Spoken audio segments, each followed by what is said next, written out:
It's no longer news that Super Eagles lost against Mexico in a friendly match that took place in Dallas, Texas, USA. But right now, they will try to make sure they work better as they will be facing Ecuador in their next game in a friendly game. Welcome you on the show, 360 Sport on Trust TV. I am Adeni Ajishafe, where we quickly look at stories trending for this evening in the world of sport, as I have Emmanuel Fashemi in the studio with me. Good to have you, Emmanuel. Good evening. Now, we'll start with Super Eagles' return better against Ecuador. According to Coach Jose Pizarro, Pizarro was in charge against Mexico. That game we lost 1-2, although against Mexico they called them a 3. But this time around, Eagles are really trying to use this game to fine-tune themselves ahead of the qualifiers. The AFCON qualifier that will be coming up in June. Well, from the way it is, even though so many top players didn't show up for that game, but we still have some home base, and I love the fact that they allowed the home base to actually feature in the second half, for them to have a feel of Eagles. Yeah, for the home base players, they came in early enough in the second half, and they gave a good account of themselves. The last time we played the L3, where we had a bulk of, in fact, a full team of home base players, they were walloped fall on the night it ended the last time we met the L3, and now losing this again, first game of Jose Pizarro on a losing note. But that's not the important one for me. But for Pizarro, he was able to know the players he's going to be working with. Quite a number of first team, the big boys as we normally call them, they didn't show up for the game, but he has some of these players with him. He knows them right now. He knows the good ones from the home base team, which he can infuse into the team gradually. But so far so good. Every player gave a good account of themselves on the night.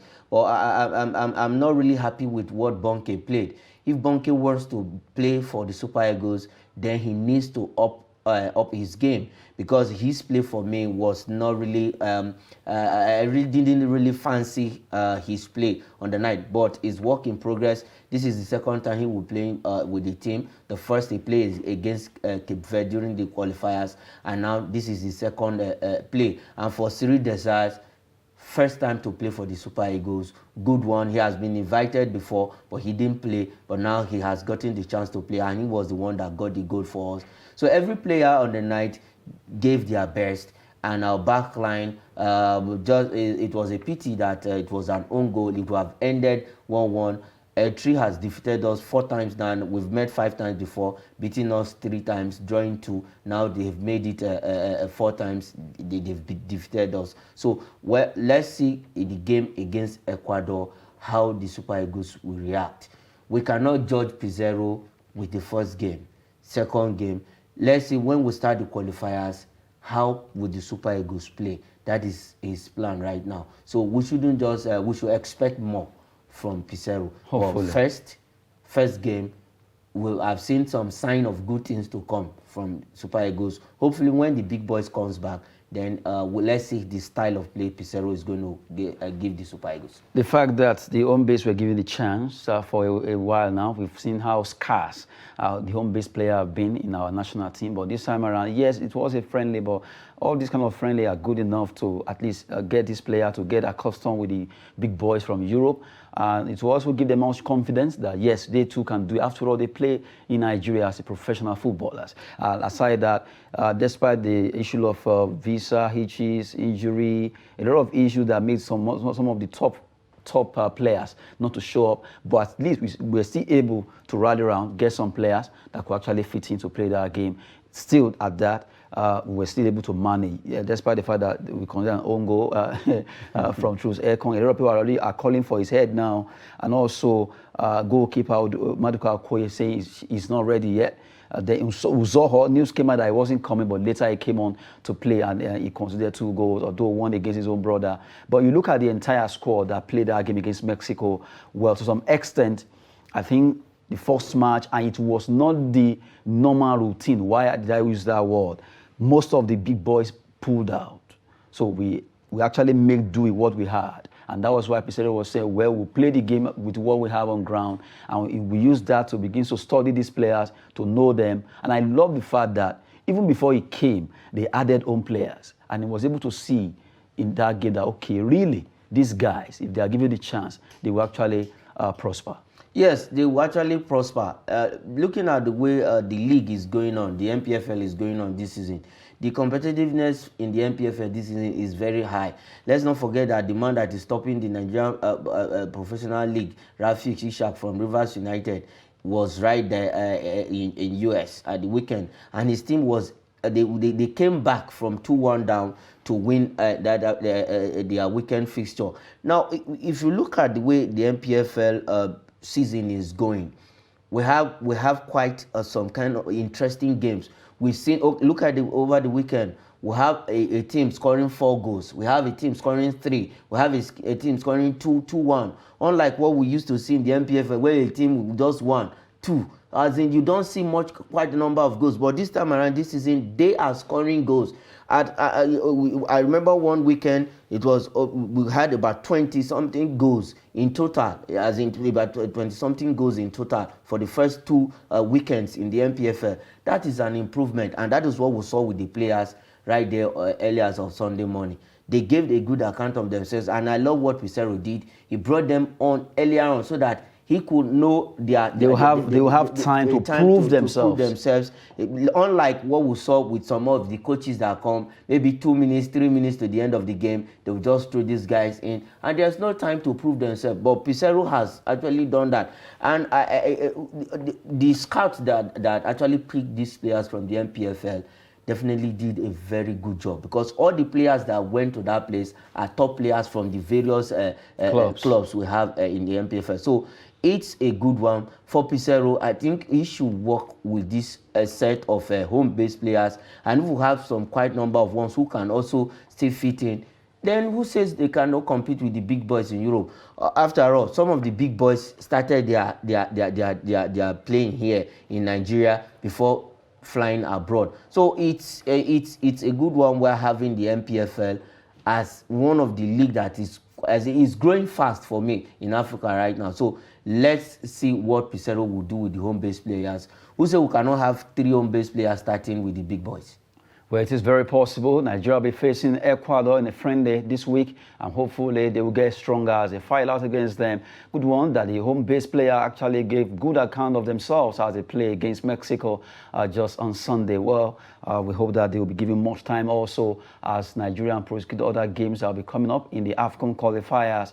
Hopefully Nigeria will do well, and we wish Jose Pizarro and the entire squad the best as they prosecute their games for Nigeria. Now let's talk about another Nigerian. Although he wasn't part of that squad, he was prosecuting games for his club, Almeria. His name is Sadiq Umar. Sadiq Umar was able to score a goal for his club. They make it 2-2 against Leganes, and that particular goal qualified his team to play at the top flight, Laliga Santander. They were playing at the Laliga Segunda, but now they are back to the La Liga, called Spanish La Liga. Good one for CD Almeria, and also congratulations to Sadiq Umar, who right now is a celebrating man. Yes, he actually deserved that celebration. I'm happy that we have 2 Nigerians. First, Oshola did wonder with Barcelona, and now Sadiq Umar has also done another wonderful outing with Almeria in Spain. So for Sadiq Umar, last season they went to the playoff. They lost out from the playoff. They couldn't get that promotion. But this season, they gave their best. They gave their shot. They did all they can. And Sadiq Umar is spearheading the attack. He has a double-figure goal this season. So he's still going to win the Pichichi as he stands this season for the second division in Spain. And for that promotion alone for Sadiq Umar, it's a big one. It's a big step. This man was in Partizan Belgrade. Nobody heard of him in Partizan Belgrade. He left Partizan Belgrade. He has played around. He has played in AS Roma. AS Roma. He left there and came down to Spain, and now he's firing. Let's see. With the way Almeria will play in the La Liga, I don't think Sadiq Umar is going to be a handful for all the defense. I think Sadiq Umar's style of football can actually suit the La Liga, kind of. I noticed because he has the speed, he has the height. Even though, he has a height, but his speed is a bit, he has this kind of slow pace. He's fast, but when you are looking at his football style, because of his lankiness, he seems slow. People but thought he's not running, but he's actually running. And this is a striker that understands the positioning. If you want to know a good striker, the positioning will tell you. And Sadiq Umar is a striker who knows how to position himself, and he's very tall. And very tall. Area ball. If you put the ball in the on air, he's good on air. Also on the ground. So he knows that he can beat you when he's running, because you can catch up because of that, the way he runs. But he knows how to position. He gives himself, he opens up the space and get those goals. That is why he's getting all the goals he's getting for. He scored 18 goals. 18 goals this season. Big one for him. Who says he started? In fact, he left it where he started where he left it last season, and now he has continued. He has brought them back to, because everybody was looking up to him to bring Almeria back to Laliga proper. This season, he has done that, and congratulations to Sadiq Umar. Congratulations to Almeria. They played against Leganes. Another Nigerian is Kenneth Umar, but on the night, Kenneth Umar could not stop Sadiq Umar. He actually scored too anyway. Yes, but he could not stop Sadiq Umar to score his own goal. So it's a good one for Sadiq Umar. Let's see how Almeria will fare in La Liga. I just hope that they won't come and become one of those teams that actually came and went back. So they should stay back and enjoy La Liga for a bit now. Well, they've been wonderful at the Uganda level, but right now they are back to the top flight next season. Sadiq Umar, you continue to see him. If you watch La Liga, Satanda, he'll be playing. The man from Nigeria has been fantastic, scoring 18 goals for his club, and he's the top scorer for his club so far. Congrats to him and the entire squad of Almeria coming back to Spanish La Liga. Now let's talk about the big one that will be happening in Africa tonight, CAF Champions League. Confederation of African Football right now, they have the Champions League slated for tonight over there in Morocco, and the two teams, one from Morocco, Wydad Casablanca, and Al Ahly are gunning for the third in a row, and who knows, maybe Mose Masimane can actually, Pitso Masimane can actually run after this. If he can get it, that would be a nice one, but it's a difficult game, but we know how Al Ahly are fantastic. They are giants. They are like Real Madrid of Africa. Yes, they've won this particular title 10 times. They are going for the 11th title. And now for Pitso Masimane, he has won 2. He wants to make the third one, and if he wants to make it back to back. Yes, back to back. If he wins it, he will become one of the celebrated club coaches we have in Africa, and he's going to equal the man he took over from 2 seasons ago. 2 years, in space of 2 years, he has won quite a number of trophies for the Al Ahly side. His first season, he won the Champions League after winning for Mamelodi Sundowns, becoming the second coach in Africa to leave a team, win Champions League in one particular team, and goes to the other team and also win. So for Pitso Masimane, it's going to be the game of the two coaches.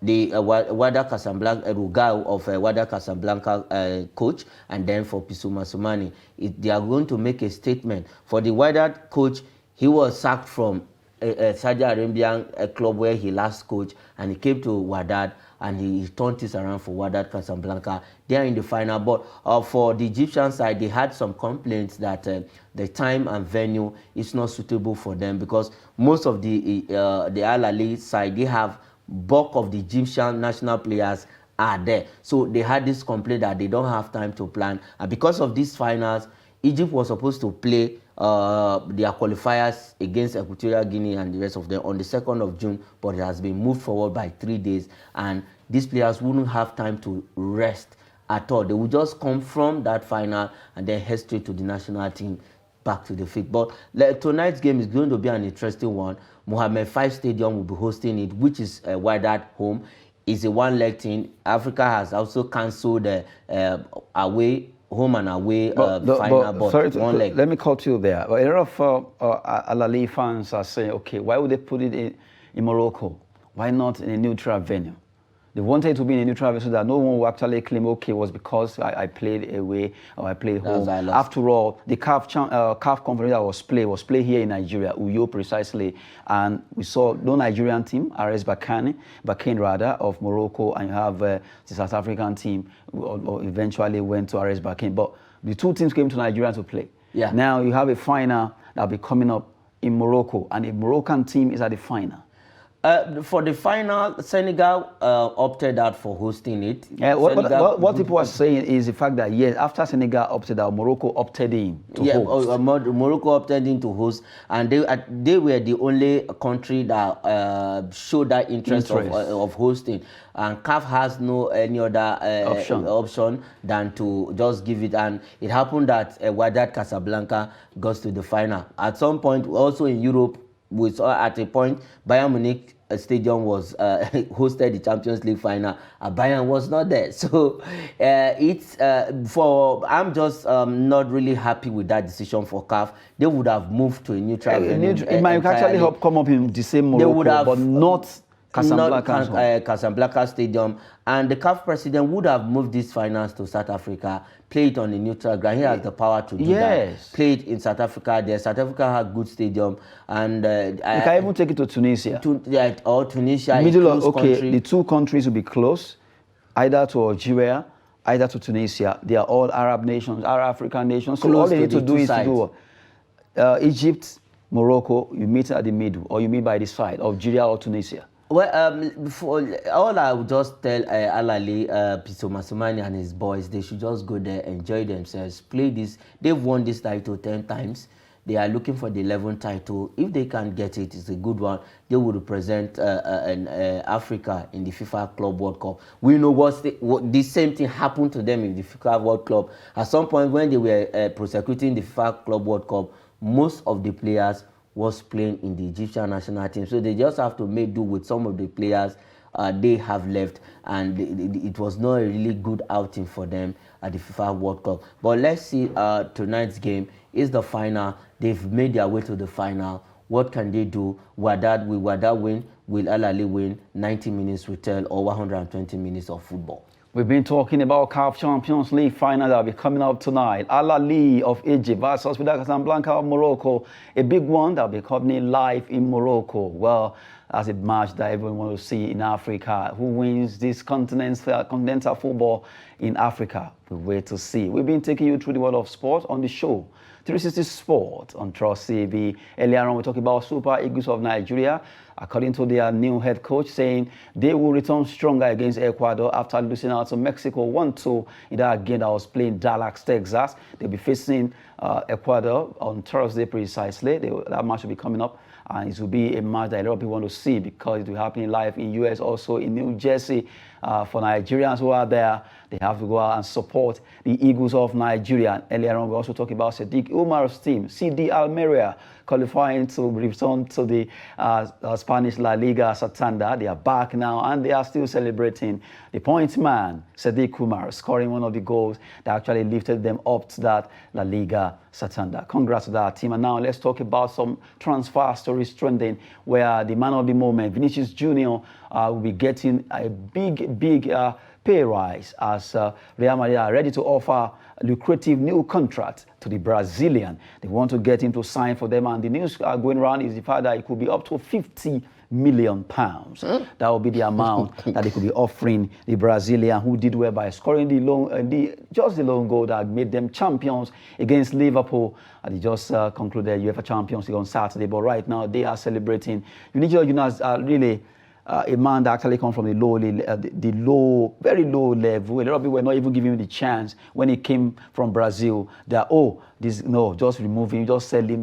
But right now, he has become an integral part of that. Yeah, like I mentioned, this is a man in his first season with Real Madrid. He was nowhere to be found. He had quite a number of games, just 2 assists in total in his first season. Now, this season, he made the difference. The combination between him and Benzema, fantastic, produced a lot of goals this season. Now he scored his 4th goal of the Champions League season against Liverpool in the final. So I think he deserved that deal, because if you have worked hard, then you deserve to be paid, and that's an encouragement. They are not giving him this contract to relax. They are telling him, you have done well, we want you to do more. And with this contract that is coming up, I can tell you that Vinicius Jr. is going to up his game. He's going to be better than this. And then in years to come, I think Real Madrid will enjoy the services of Vini Jr. So congratulations to him. It is not out of place with the contract they are about to give to him now. He deserves it. Then let Real Madrid do the needful. Let them sign the paper and let this man keep smiling to the bank. It is very possible that Vinicius Jr. will continue to stay with that team for now. Although it has been a custom of Real Madrid, they already have Brazilian players in their kitty. Marcelo could be leaving now because at least obviously he has won everything he needs to win in the world of football. So the best thing is to quit while the ovation is still very, very loud. Good one for the entire squad. Good one for Vinicius Jr. Right now, he's giving a good account of himself by justifying the means of having faith in him. Now, let's talk about another player. Although this time around, they got to the final, his team tried their best, but they lost out. Liverpool, well, they have a star player called Sadio Mane from Senegal. Sadio Mane right now, a lot of people are looking at the fact that Liverpool may not be having him next season because if everything goes well, Bayern Munich are close to agreeing a deal for this Senegalese striker, Sadio Mane, who could leave Anfield. And the news has been generating a lot of, well, here and there. The story is becoming real every minute. And from the way it is, Mane could actually be at the Allianz Arena next season. The news was a shocker to me when I saw it. I never believed it. I never saw it coming. Nobody expected that Mane could just leave Liverpool at this point in time. But if he wants to leave, I think he has virtually won everything in club football, and then he won the African Nations Cup with his team the last time, just a few months back. So what else is there to win in Liverpool? Like, he has won the league, he has won the FA Cup, he has won the Carabao Cup. Now he has won the Champions League in 2019 with Liverpool. He has seen everything in club football. It's time to try apply his trade elsewhere. We know at some point when Salah didn't come into the party, Mane was the one carrying the team. Last 2 seasons, he shared the golden boot with Mohamed Salah. He scored about 20-something goals last season, and this season alone, he also scored quite a number of goals. Though he didn't win the golden boot, but he gave his best. He tried all he could with Liverpool. We saw the final. He wanted to win the second Champions League medal, but Real Madrid was Real Madrid couldn't allow that to happen. But if he goes to Bayern Munich, because already we also saw that Lewandowski, we believe in Bayern. So Bayern Munich needs somebody to replace Lewandowski. So I think it's going to be a good replacement for Lewandowski in Bayern Munich also, because Lewandowski has won everything with Bayern. Same thing with Sadio Mane, he has won everything with Liverpool. So they want to try their luck elsewhere, just the way CR7 did by playing. Well, from the way it is possible. Some gossips coming that Real Madrid actually they could come in to also see if they can get Sadio Mane, but it seems Bayern are more really they show more concern to make that Senegalese player to join them. Yeah, if I'm Sadio Mane, I will go to Bayern Munich because he's going to have that playing time. It's not that if he goes to Real Madrid, he will not have the playing time, but there has to be some competition. The competition in Bayern Munich is lesser than that of Real Madrid. For him, if he should move. But if he goes to Real Madrid, the competition will be high because we still have the young ones there. Rodrigo, we have Vini Jr., Benzema is still there. Benzema still have 1 or 2 seasons to play. Offer. We have Valverde. We have quite a number of players who wants to play in that team. So going to Bayern Munich is not going to be a bad decision.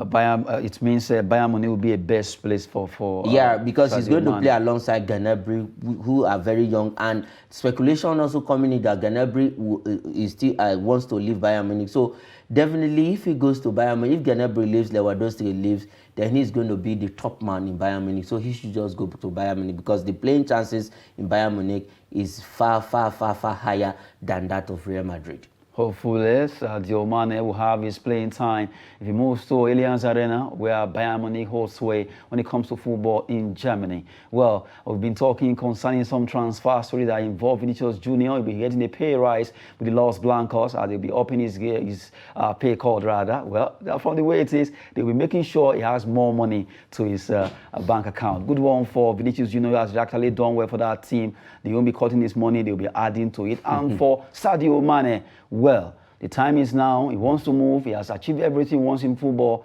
Then it comes to club football with Liverpool, and he wants to have a taste of another football time with German team. Well, Bayern Munich, or it could be Real Madrid. We wait to see what's going to be happening concerning this player who has really done well. Very humble player. A lot of people really, Liverpool fans are hoping and wishing that Sadio Mane doesn't leave, because they are even carrying placard that please don't leave, we love you. But it seems, before we go, it seems this guy is not giving that hype.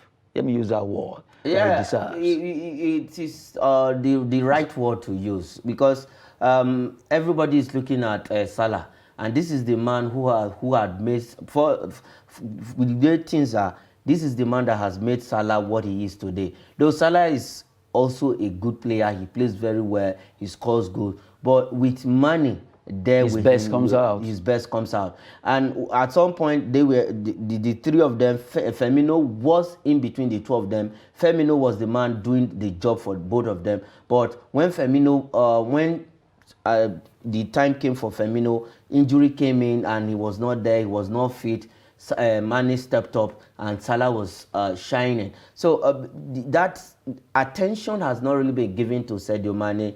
All eyes is always on Salah because he's the man everybody is saying, but they are forgetting the man that is behind the scene doing the dirty job, doing the runs for Salah to get that space to score goal. So if he leaves, let's see if Salah will be able to carry the team. But I think it's just like what happened between Messi and Neymar. Neymar left Barcelona because he felt he was under Messi.